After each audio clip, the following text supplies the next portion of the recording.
Lomba-lomba 17 Agustus tuh kada mendidik. Asal buhan ikam tahu aja nah. Itu tuh dahulu acara hiburan buhan penjajah. Kayak panjat pinang, balap karung, makan kerupuk, wanang lainnya tuh. Ditambah, wah ini lomba-lombanya makin kada mengaruan. Coba diganang, para pahlawan tuh susah payah memperjuangkan kemerdekaan, berkorban jiwa raga, sekira kita bebas dari penjajah. Wah ini malah memperingatinya lawan kelakuan yang kada mengaruan. Baramian, kada ada lalu mengatakan perjuangan pahlawannya tuh. Coba pang, hari kemerdekaan tuh diisi lawan acara-acara yang lebih mendidik. Nang kaya seminar kebangsaan kah? Napak tilas ke tempat-tempat bersejarah kah? Gasan mengganang perjuangan pahlawan-pahlawan yang terdahulu. Bujuran nah, mun unda tak lihat lomba 17-an di jalan, unda bubarakan.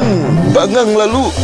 Biar siapa lomba 17 Agustus tuh kada mendidik? Lomba-lomba 17 Agustus tuh selain menjadi hiburan rakyat, ada juga mengandung nilai perjuangannya. Nah, dari zaman ke zaman, muyak juga lomba yang ketu-ketu aja. Jadi perlu juga ada nangarannya improvisasi jurang tuh.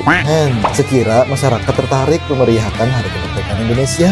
Tidak ada hubungannya mendidik lawan kada mendidik. Ini hiburan, lain sekolah untungan.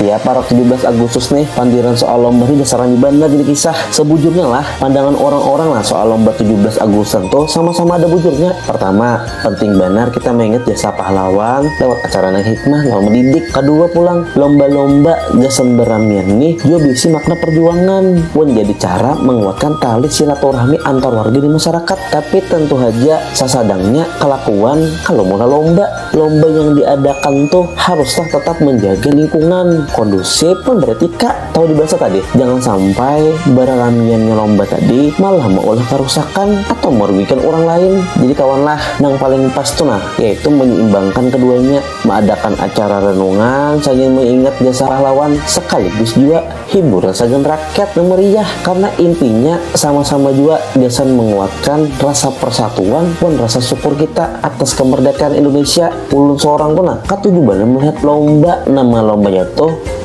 lomba balap kerupuk. Ya lah, ada juga lomba sebutin itu namanya lomba makan karung. Itu pang biasanya di kampung ulun lah. Pian pang pernah lah umpat lomba-lomba juga pas 17-an.